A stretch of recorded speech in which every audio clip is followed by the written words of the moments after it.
est riche, le sujet est assez complexe, donc il faut faire des choix.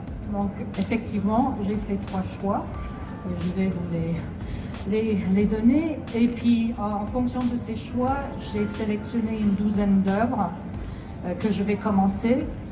Ce sont toutes des œuvres d'artistes du groupe Mythes et Singularités, et donc qui, comme moi, travaillent sur ce sujet qui est la représentation de la femme inspirée ou qui prend sa source dans la mythologie. Et quelquefois, c'est plus évident que d'autres. Donc, premièrement, nous allons explorer le rôle symbolique de la femme des origines avec les premières pièces.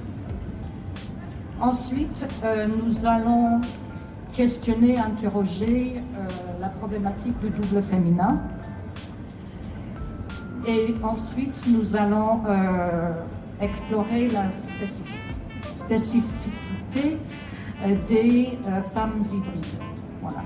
Et donc, les œuvres suivent. Enfin, il y a des chemins de traverse, bien sûr, mais c'est un petit peu dans cet ordre qu'on va procéder.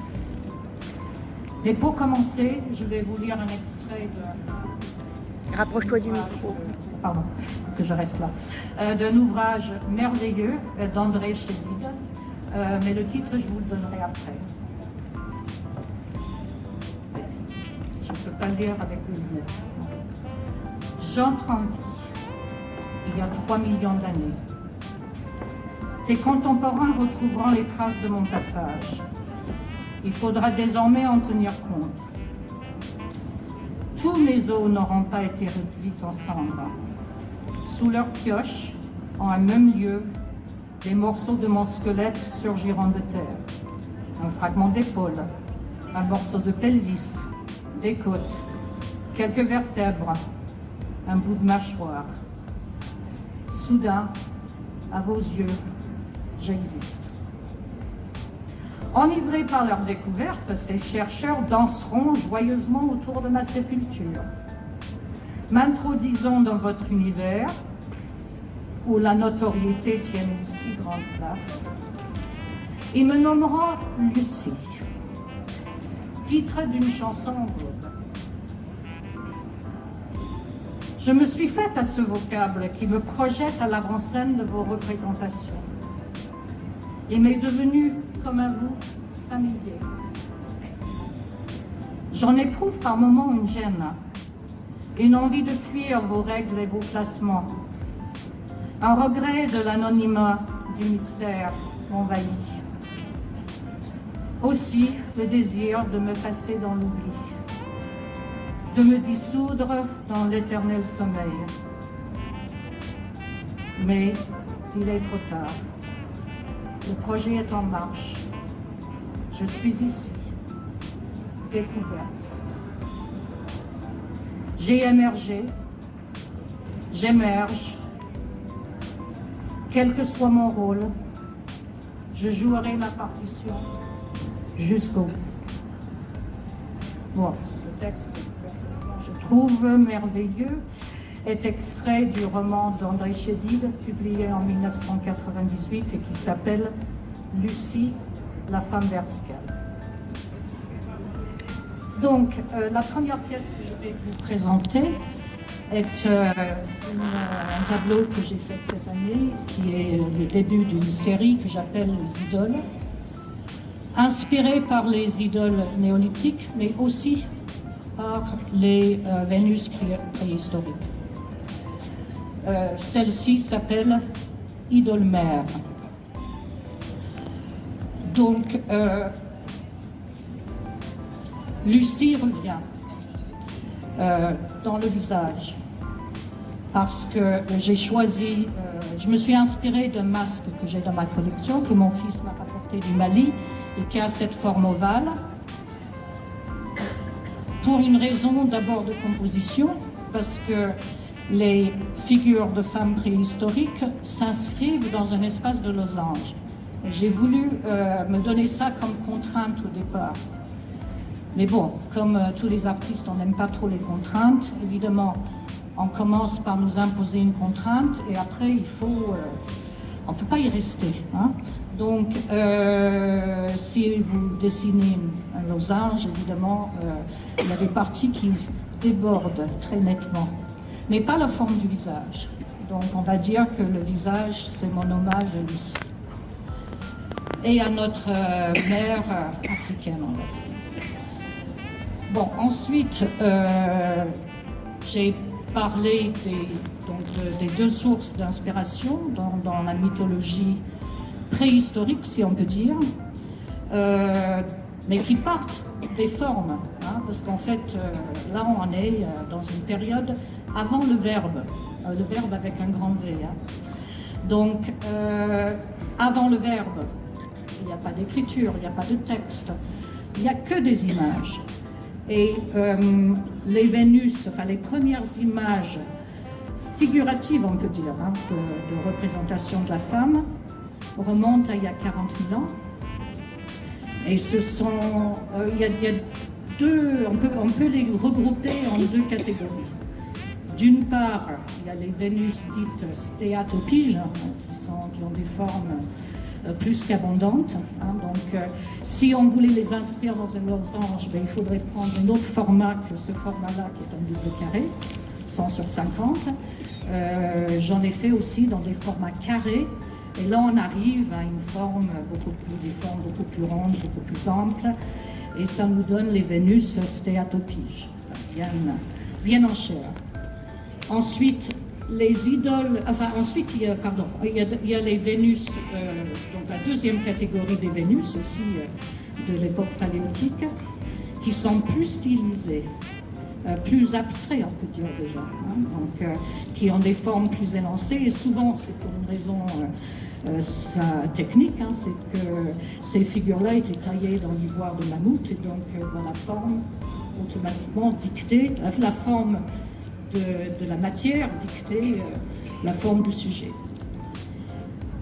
Bon, à partir de ces Vénus, et je vais revenir sur le nom de Vénus un peu plus tard, on a commencé à construire, hein, mais c'est très récent, hein, tout ça. Alors ces figures de femmes qui nous remontent dans le temps à 40 000 ans en arrière, 27 000 ans en arrière, enfin, jusqu'à 6 000 ans en arrière, encore une fois, avant le verbe. On a inventé toute une mythologie, on a fait plein de suppositions, mais évidemment très souvent liées à ce qu'on appelle aujourd'hui la femme des origines, une figure de mère primordiale, liée à des cultes, une pensée de la fertilité, de la fécondité, etc. Donc évidemment, il y a plusieurs aspects que j'ai voulu intégrer dans cette pièce. Et notamment la plante qui sort de l'ombril, qui rappelle cette culte de la fertilité, mais en fait, dans les quelques idoles que j'ai pu consulter, la plante sort plutôt de la vulve de la femme. Bon, les parties aussi qui sont représentatives d'une figure féminine sont très marquées, les seins, le ventre, sexe, surtout en proportion aux membres, aux bras et aux jambes qui sont beaucoup plus discrets. Quelquefois, même pas dessinés du tout. Sur certaines figures, on n'a que des torses. Donc, ça, c'est un premier point. Le deuxième point, c'est qu'on peut dire que déjà à l'époque, hein, c'est quand même incroyable, dans l'art pariétal, on trouve des figures qui représentent la femme beaucoup plus abstraites, c'est-à-dire il n'y a plus du tout de figuration. Ce sont des schémas géométriques, des signes, des symboles, et notamment le triangle inversé et fendu qui représente le sexe féminin. Donc là aussi, hein, on fait beaucoup d'hypothèses, surtout quand ces vulves, quand ces sexes féminins se trouvaient au fin fond d'une série de grottes. On a pensé que même c'était possible, que c'était lié à des rites initiatiques pour des jeunes filles, enfin, on n'en sait rien, mais pourquoi pas. Donc, la deuxième pièce que je vais vous montrer, Je t'entends pas. Évidemment.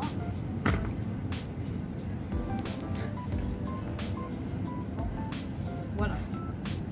Donc, On n'entend pas.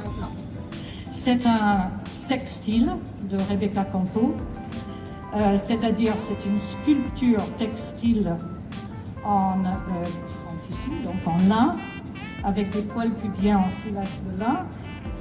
Et évidemment, ce n'est pas l'origine du monde. Ça, il faut bien le dire.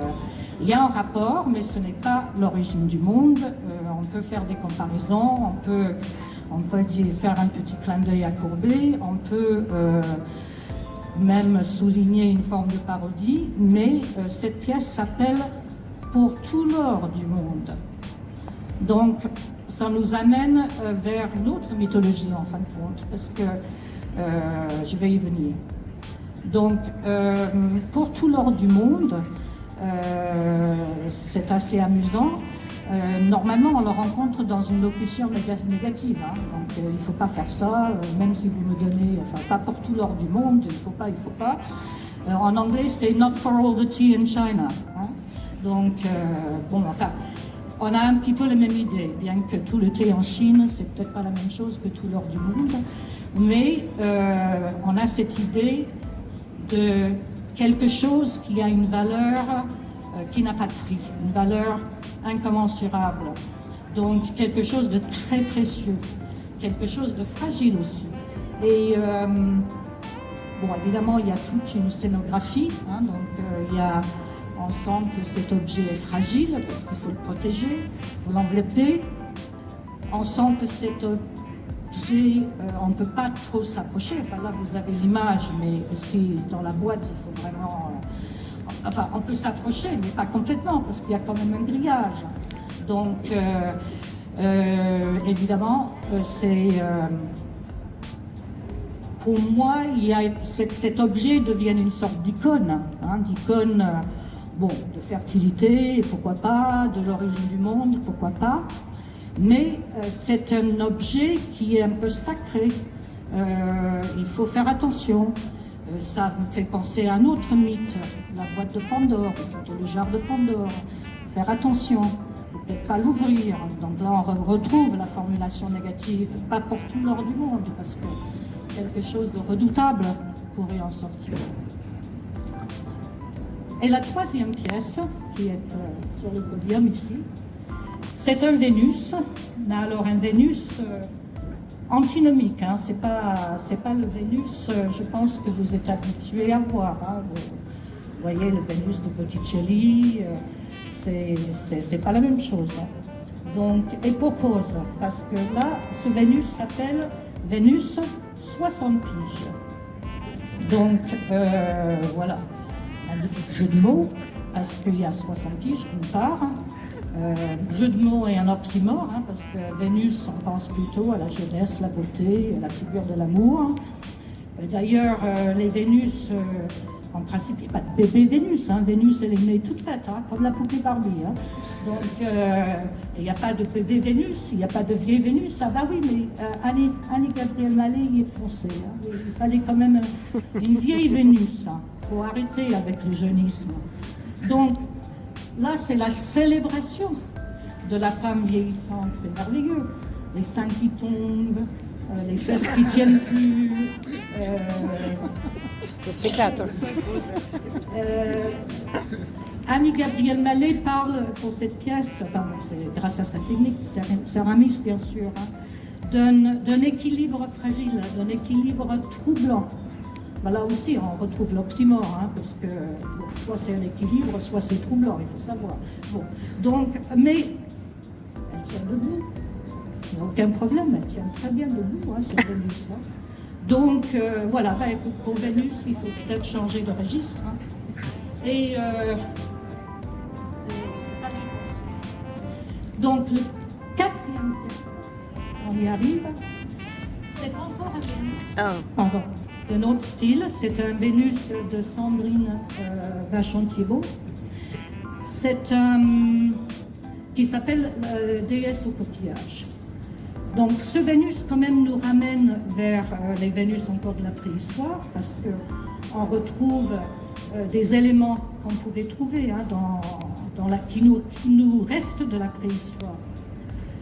Mais bon, bien sûr, il y a les matières textiles, il y a l'aide d'argile pour les têtes, je vais y revenir. Il y a toute l'incrustation coquillée, donc il y a des perles, hein, les perles sont faites en soie, mais il y a des perles.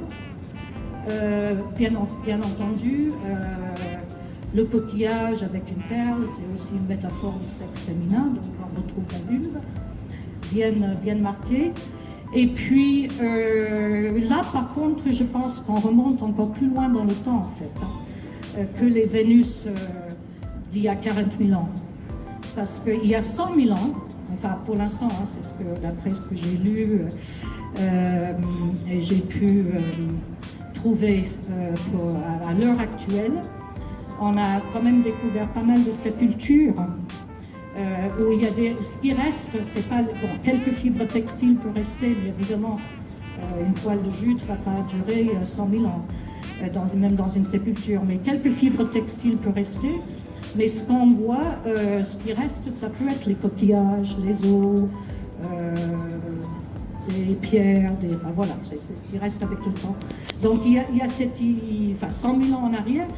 Et encore plus intéressant, enfin personnellement ça m'a beaucoup intéressé, c'est qu'on a trouvé dans ce qu'on peut appeler, ce qu'on suppose être des parures mortuaires, aussi dans des sépultures néandertaliennes.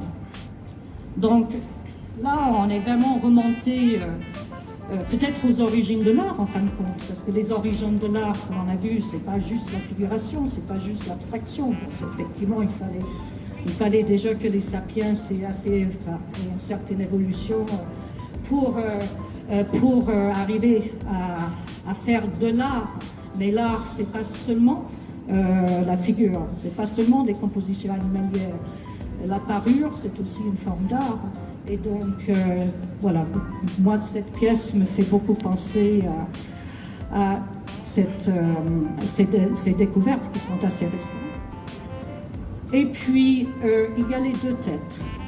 Donc, c'est merveilleux, une déesse à deux têtes. Hein, ça aussi, hein, ça, on n'a pas l'habitude. Donc, les deux têtes sont en galette d'argile. Donc, il y a aussi cette liaison, cette jonction entre des matières textiles et des matières vivantes, finalement. Des coquillages, enfin, on imagine des matières vivantes. Et des matières de l'eau, qui viennent de l'eau, des matières qui viennent de la terre. Et puis, la jonction entre les deux, c'est merveilleux. Et ça parle aussi, évidemment, beaucoup de la fertilité, de la fécondité, bien sûr, de la fécondité de l'océan, de la fécondité de la terre. Mais pour les têtes, les deux têtes, Sandrine Vachon-Thiebaud a une autre démarche, c'est-à-dire pour elle, une tête. Alors j'avoue que j'ai oublié de lui demander laquelle, hein, mais vous lui poserez la question après. Une tête, c'est le réceptacle de la pensée individuelle, hein, c'est quelque chose de plus personnel. Et l'autre tête serait le réceptacle de quelque chose de plus collectif, de plus universel, une lumière, une énergie, quelque chose qui nous vienne de la nuit des temps et qui va continuer, hein, qui était là avant nous et qui va continuer après nous, et c'est ce qui nous relie les uns aux autres. Voilà pour cette première partie. Et maintenant, donc déjà, cette dualité, c'est très bien pour faire la transition vers des pièces où je vais plus me concentrer sur cette problématique du double féminin. Donc, la pièce suivante. Donc, cette pièce fait partie d'une très grande série sur laquelle j'ai travaillé pendant pas mal d'années. Une série donc consacrée à deux personnages, Méduse et Pégase. Pégase, bien sûr, est le fils de Méduse. Donc là, il s'agit d'une Méduse aussi un peu atypique, hein, donc je la présente pas. Enfin, par ailleurs, je peux faire des méduses en gorgone, en monstre terrifiante, mais là, c'était pas le but. Là, c'est une jeune maman qui s'occupe de son jardin pendant que son fils s'amuse. Là, il se dirige vers la lune et tout va bien. Ce jardin, c'est pas n'importe quel jardin, hein, c'est le jardin de corail. Le tableau s'appelle La création du corail, parce que Méduse est intimement liée avec le corail. Méduse aussi a fait la jonction entre la terre et l'océan. C'est la petite fille la Méduse primordiale. Hein. Donc là, il faudrait, si vous pensez à Persée, il faut l'oublier. Hein. Persée, il n'intervient pas du tout dans cette mythologie-là. Je vais y revenir. Donc, la Méduse primordiale est la petite fille donc, de Gaïa, la terre, et de Pontos, l'océan. Donc, ils sont des divinités pré-olympiennes. Et Méduse est aussi liée au corail par un autre aspect, c'est-à-dire son aspect protectrice, hein, donc, qui aussi le démarque de la Méduse qui fait peur, ou la Méduse du regard qui tue. Qui la démarque, oui et non, parce qu'en fait, le regard qui tue, à l'origine, la Méduse qui faisait peur, les gorgonéens qui circulaient dans la Grèce antique au moins 150 ans avant la naissance de Persée, si je peux dire dans les textes. Cette Méduse-là, cette gorgone-là, était, oui, effectivement, pas très jolie, mais exprès, c'était pas pour terrifier les gens ou pour les transformer en pierre, c'était pour chasser les mauvais esprits, hein, pour éloigner les mauvais esprits, comme tout autre masque dit apotropéique, c'est-à-dire un visage qui fait peur, mais qui fait peur aux démons, hein, qui fait peur aux dieux peut-être aussi, mais pas forcément aux hommes et aux femmes, aux êtres animés tout court, hein, parce qu'en fait, par la suite, on a un petit peu converti cet aspect de Méduse en une tête qui pouvait transformer en pierre, pas seulement les humains, mais tout ce qui est animé en choses inanimées. En fait, c'est juste, elle était maîtresse de ce qu'on appelle la réification et pierre ou pas pierre. Voilà, donc transformation d'un objet inanimé en objet animé en objet inanimé. Mais ici, ce tableau est lié aussi à la mythologie du sang de Méduse. Alors, comme vous savez, Méduse a deux sortes de sang, hein, contrairement à nous. Méduse a un sang comme nous, hein, comme toute personne vivante. Elle a un sang pur, hein, qui circule dans ses veines. Elle a un sang mortel qui lui viennent des serpents qui lui sont attribués, attachés autour du cou, sur sa tête. Mais bon, donc elle a deux types de sang. Mais on dit aussi que, on dit tout et tout son contraire à propos de Méduse. Mais on dit surtout que c'est une femme mortelle, c'est la seule gorgone mortelle, et c'est pour ça que Persée pouvait trancher sa tête, hein, parce que s'il s'était attaqué ses deux sœurs, l'histoire serait peut-être pas la même. Enfin, le résultat, en tout cas, c'est sûr que ça serait pas le même. Mais pour revenir à la version avec Persée, bon, maintenant on l'oublie plus, pour y revenir, au moment où Persée est censé lui trancher la tête, il doit faire très attention, hein, parce qu'il ne faut pas oublier, il vient de lui trancher la tête, il a le sabre dans une main, il a sa tête dans l'autre main. Il ne faut surtout pas qu'il regarde sa tête, parce que lui, il sera transformé en pierre. Donc, qu'est-ce qu'il fait? Bon, enfin, il a été beaucoup aidé, hein, par son père Zeus, par d'autres dieux, par des nymphes, par les Gréis. Enfin, bon, il n'a pas fait tout ça tout seul. Hein. Mais toujours est-il qu'il va prendre la tête, il va le mettre dans un sac qui va le protéger du regard de tout ce qui est animé. Mais il y a quand même quelques gouttes de sang qui tombent par terre, et ce sang se transforme en corail. Ça, c'est la version classique, hein, peut-être que vous connaissez tous. Mais bon, à partir du moment que Méduse est une femme mortelle, ben, il y a encore un troisième aspect de son sang. Il y a son flux menstruel, hein, et son flux menstruel, dans des récits très anciens, c'est avec ça qu'elle fait le corail. Donc j'ai voulu un peu garder c'est un peu l'esprit de cette toile. Donc évidemment tout le fond rouge est lié au flux sanguin, mais aussi au flux menstruel qui est synchrone avec la Lune. Les cycles lunaires, les cycles menstruels, comme on sait, sont synchronisés.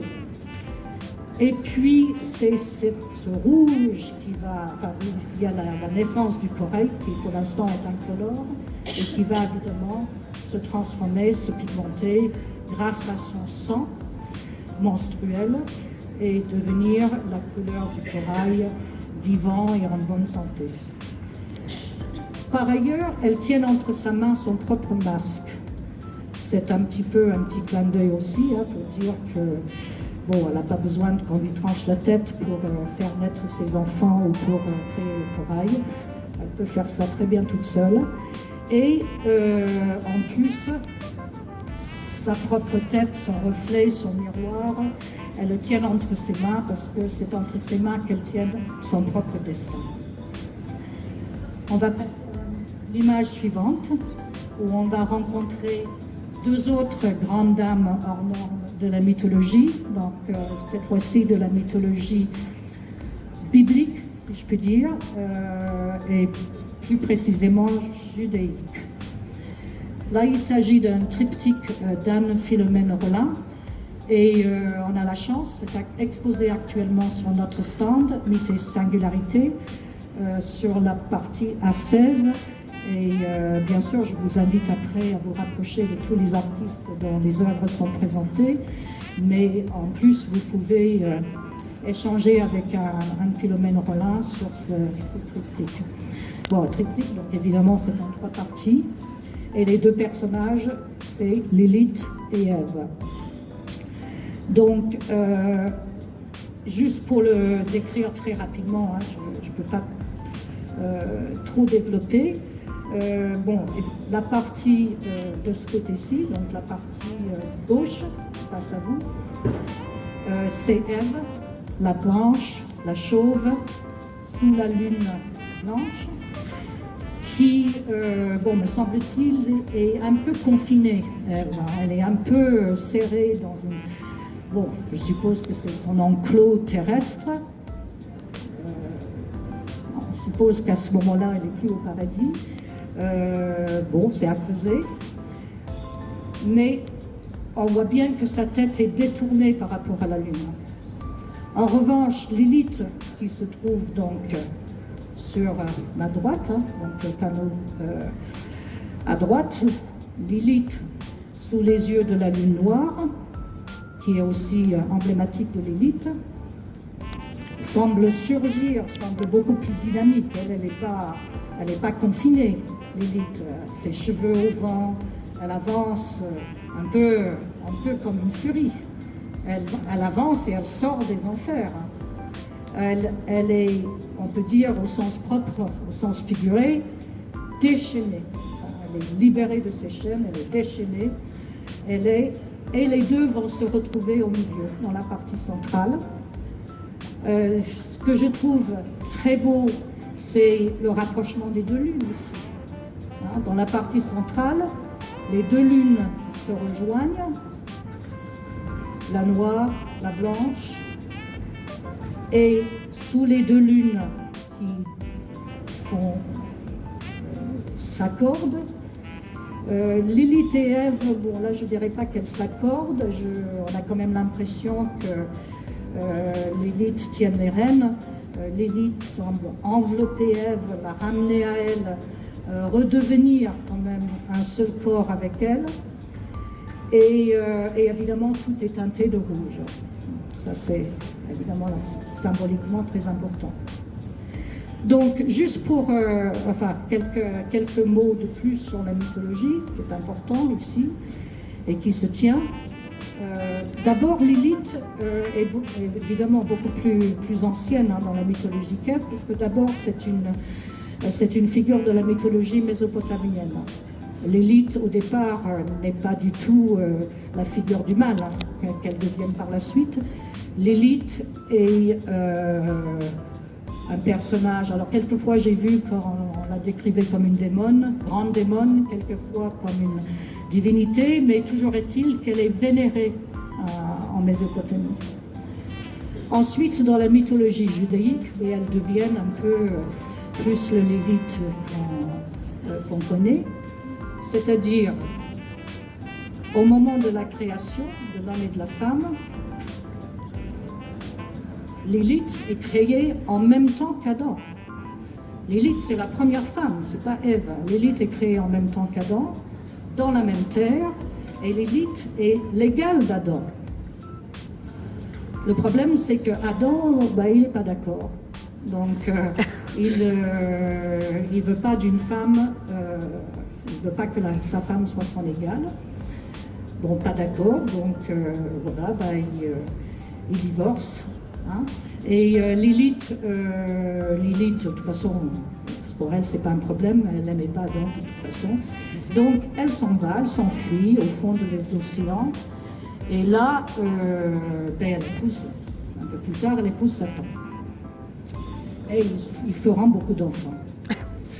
En revanche, Ève, elle est la deuxième femme, hein, mais elle n'est pas créée dans la même terre, elle n'est pas créée en même temps. Donc dès le départ, Ève, on ne lui donne pas le rôle d'égal.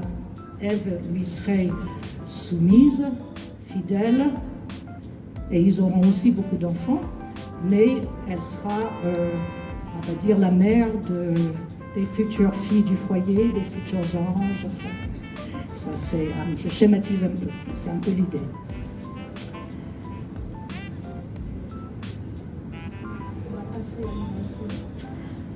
Voilà. Et donc maintenant, on revient à Lilith, enfin, par le biais des sorcières. Cette pièce s'appelle L'échelle des sorcières. C'est une pièce que Daniel Le Briquer avait présentée au dernier salon d'automne. C'est une pièce monumentale en métal peint. Vous voyez qu'il y a 4 personnages, nos 4 sorcières sont, on va dire, la descendance de l'élite se trouve sur cette échelle. Donc juste entre parenthèses, moi ça me fait penser tout de suite à un jeu de société anglais. Je crois qu'en français c'est le jeu de loi, mais en anglais c'est Snakes and Ladders. Hein. Alors vous devez faire un parcours, et si vous tombez sur une échelle, super, vous montez, vous gagnez quelques places. Si vous tombez sur le serpent, vous chutez. Voilà, donc comme quoi, hein, la mythologie biblique nous sert toujours, hein, même pour les jeux d'enfants. Mais ici, les sorcières, évidemment, elles grimpent sur cette échelle. Elles grimpent, elles s'élèvent et elles se dirigent vers le ciel. Et Daniel Le Briquer, avec cette échelle des sorcières, voulait rendre hommage à toutes les femmes victimes des chasses aux sorcières, à toutes les femmes qui, depuis tout le temps, ont été considérées comme dangereuses simplement parce qu'elles étaient guérisseuses, parce qu'elles étaient sages-femmes, parce qu'elles étaient avorteuses, et parce qu'elles étaient dangereuses ou menaçantes pour le pouvoir séculaire ou religieux en place. Donc, aujourd'hui, maintenant, évidemment, les enfants adorent les sorcières. Hein, donc, pense à Halloween, il n'y a pas de problème. Mais ça n'a pas toujours été le cas. Donc voilà encore un personnage qui peut incarner le double féminin, mais d'une autre manière. Ce personnage s'appelle Mamiwata. C'est un personnage très important dans la mythologie africaine, notamment en Afrique de l'Ouest, mais d'une part, elle ne ressemblait pas toujours à ça, et donc je vais vous raconter, enfin je vais essayer d'être bref, mais vous raconter un peu son histoire. Donc au départ, il s'agit d'une jeune fille orpheline qui s'appelle Mawa, qui n'ayant pas de protection, elle est un peu l'exclue dans la communauté de son village, et elle va se trouver injustement accusée d'un vol et condamnée à mort. Et en attendant de l'exécuter à l'aube, en la jetant dans l'océan, on va l'attacher à un arbre. Donc, pendant la nuit qu'elle attend son exécution, elle est visitée par un gros serpent noir qui va lui chuchoter quelque chose dans l'oreille. Et bon, on ne sait pas trop quoi, mais ensuite, il se trouve qu'elle est libérée par une jeune fille du village qu'elle avait défendue dans le temps et qui va lui couper les liens. Et donc, le serpent est parti, la jeune fille lui coupe ses liens et Mawa fuit le plus loin possible de son village pour échapper à la mort. Et sur le chemin, le serpent noir jaillit à nouveau. Et elle perd son équilibre et elle tombe, enfin elle est sur un chemin de la falaise, elle tombe dans l'océan. Et donc Mawa, là on peut vraiment parler d'une renaissance de Mawa, puisque pendant son séjour dans l'océan, elle sera visitée par une très belle femme, qui est une personnification de l'esprit des eaux, de l'esprit de l'océan, et qui va faire un pacte avec elle pour qu'elle défende des femmes et qu'elle ait la possibilité de se transformer. Donc elle peut être une très belle femme, elle peut aussi ressembler à une sirène avec un serpent qui lui sera attaché à jamais. Et le mot-clé de ce mythe africain, c'est la sororité. Parce qu'à partir de ce moment-là, Mawa, devenue Mamiwata, va parcourir toute la côte ouest de l'Afrique et venir en aide aux femmes qui sont maltraitées ou abusées. Et donc, maintenant, c'est un peu la concrétisation de l'association de la femme et du serpent, mais finalement, sous un angle très positif. Donc, c'est à creuser. Voilà, donc on quitte la femme serpent pour la femme oiseau, avec l'oiselle de Catherine Vigier. Alors, là, on le voit plus grand en réalité. En réalité, Catherine Vigier m'a dit qu'il s'agissait en fait d'un petit format, je crois, 20 sur 20. Mais c'est très bien de le voir en grand, parce que ce personnage qui est mi-femme, mi-oiseau est bon, certainement puisé dans les sources de Catherine Vigier, qui sont plutôt la mythologie médiévale, l'art populaire, enfin, le folklore populaire. Et la figure de la femme, c'est une figure matricielle, donc on revient encore un petit peu à la mère primordiale, mais sous forme de femme hybride. Donc mi-femme, mi-oiseau. Ce n'est pas une déesse, ce n'est pas un ange, mais elle a à la fois les caractéristiques de la femme et de l'oiseau. Ce n'est pas une personnification de l'oiseau, donc pour moi c'est très clair. Une personnification de l'oiseau, si je donne un exemple, c'est très simple, il suffit d'aller voir les cartoons Disney, Donald Duck, c'est une personnification de l'oiseau. Pas ça du tout. C'est une femme qui prend certains traits de l'oiseau, mais qui correspondent aussi à certains traits de la femme. Il y a beaucoup plus d'équité. Donc, ce sont quoi les traits de l'oiselle? Elle fait son nid comme un oiseau, donc elle est un peu architecte. Elle chante comme un oiseau, donc elle est musicienne. Et elle vole comme un oiseau, donc elle peut nous transporter, nous élever et nous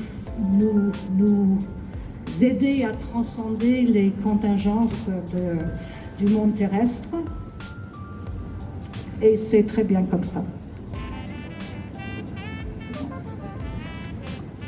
Donc là, c'est une autre façon de voir la femme oiseau, bien que là, il s'agit encore d'une très grande série que j'ai consacrée au mythe de Leda et le cygne.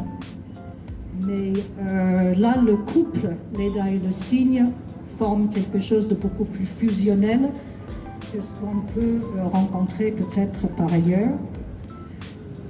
Pourquoi? Parce que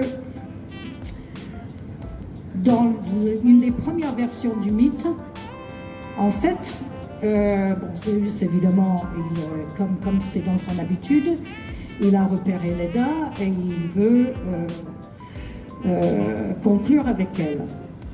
Mais Leda, d'abord, dans un premier temps, elle n'est pas consentante. Elle va se transformer en oie pour lui échapper. Et donc c'est là où Zeus a l'idée du génie, de lui, de se transformer en cygne. Mais si on le regarde de cette façon-là, on peut dire que c'est quand même Leda qui mène un peu le jeu, hein, dans un premier temps. D'ailleurs, l'oie, c'est un avatar du cygne, symboliquement. Donc c'est deux cygnes qui se rencontrent. Enfin, cygne, C-Y-G-N-E, et deux cygnes, C-I-G-N-E. Hein, parce que pour moi, cette union, c'est l'union du masculin et du féminin, exactement comme le symbole chinois, le yin et le yang, qui forment un seul rond, mais selon on peut le tourner dans tous les sens. Le masculin et le féminin forment qu'un seul. Et effectivement, dans la Grèce antique, le cygne était considéré comme un oiseau bipolaire. Hein. Le cygne était une créature hermaphrodite. Donc, c'est un petit peu ça que j'ai voulu exprimer avec cette toile, qui s'appelle mutability, c'est-à-dire la capacité de se transformer, de se métamorphoser. Donc, c'est une référence évidemment aux doubles métamorphoses de Leda, en oie, de Zeus en cygne, mais c'est aussi un hommage à la mythologie tout court qui peut se transformer sans cesse et qui nous permet aujourd'hui de puiser dedans avec nos yeux du XXIe siècle. C'est le titre pour moi a un sens polysémique. Maintenant, on va rencontrer un personnage de la mythologie inca. Ce personnage, par cette toile, s'appelle Apurimac, l'oracle. C'est évidemment une toile de Gabo. Apurimac, en un seul mot, en langue quechua, voulait dire le Dieu qui parle. Et Apu était l'esprit de la montagne. Et Apurimac, l'oracle, faisait le lien entre le Dieu suprême Inca, Inti, le Dieu soleil, et le monde terrestre. Donc, c'était une créature oraculaire parce qu'il apportait les prédictions et les messages du Dieu soleil. Et évidemment, il descendait de la montagne parce que la montagne, dans la philosophie, dans la cosmogonie Inca, est un lieu sacré. Pourquoi? Parce que les montagnes, évidemment, c'est les endroits sur Terre qui se rapprochent le plus du ciel et du soleil. Dans cette peinture, le fond violet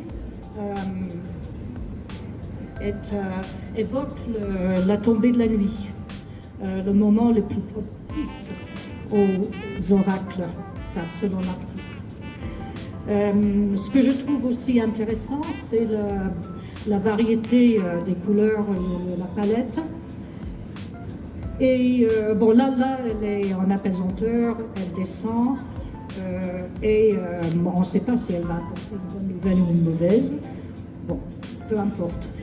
Ce que je trouve intéressant donc par la variété des couleurs, c'est qu'on peut aussi faire un parallèle avec d'autres personnages, messagères du ciel d'une part, messagères des dieux, Iris, pour parler de la messagère féminine, de la messagère de Zeus, qui était ailée, qui descendait du ciel, de l'Olympe, et qui portait un voile arc-en-ciel. Donc, d'ailleurs, l'arc-en-ciel est un symbole de la liaison entre le ciel et la terre.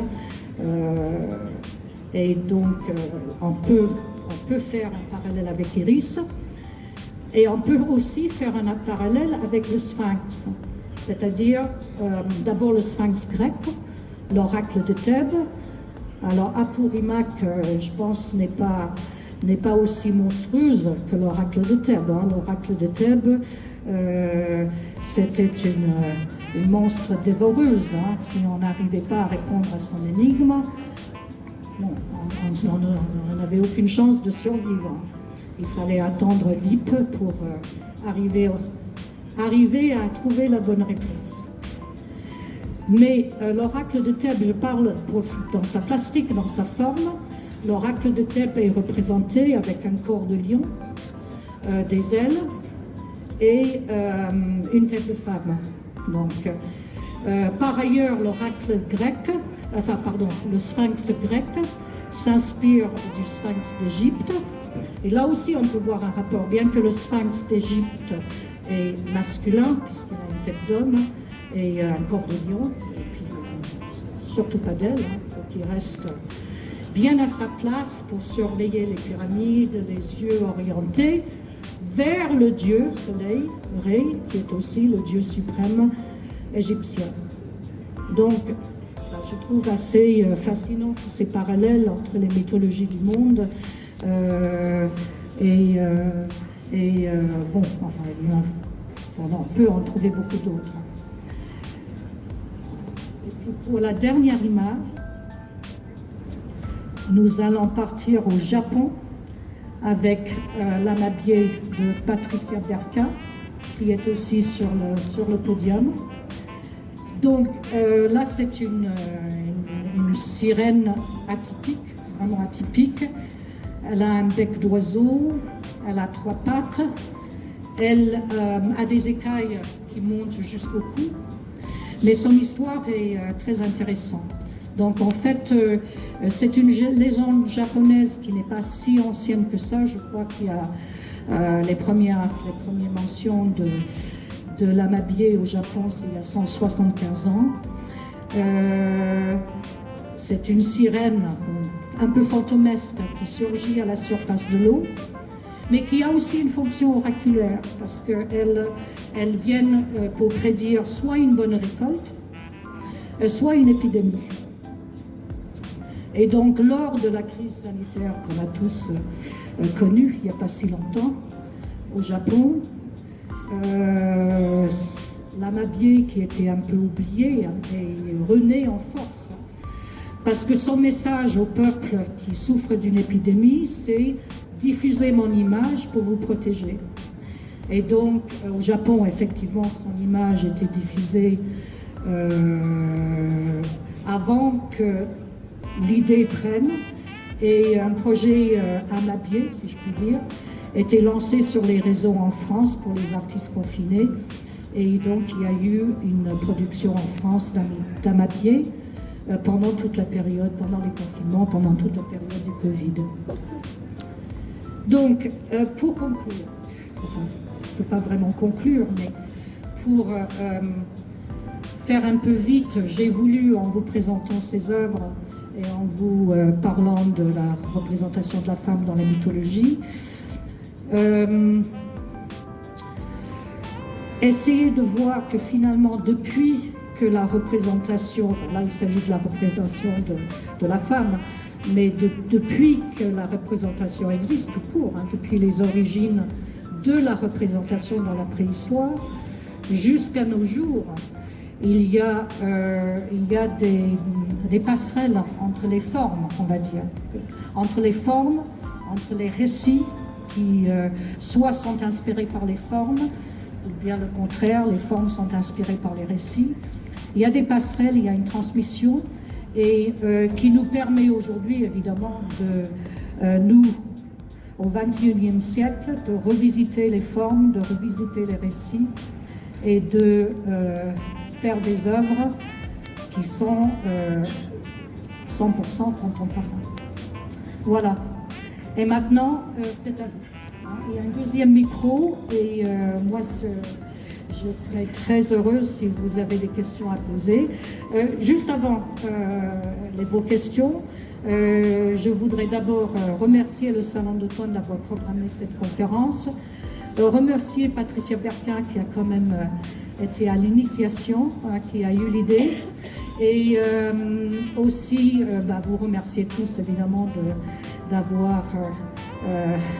de m'avoir écouté. Et surtout de remercier les artistes donc, qui m'ont fait confiance, qui m'ont prêté leurs œuvres. Les 3 artistes évidemment qui ont installé leurs œuvres in situ et tous les artistes qui ont participé par leurs œuvres à cette démonstration. Voilà, merci beaucoup.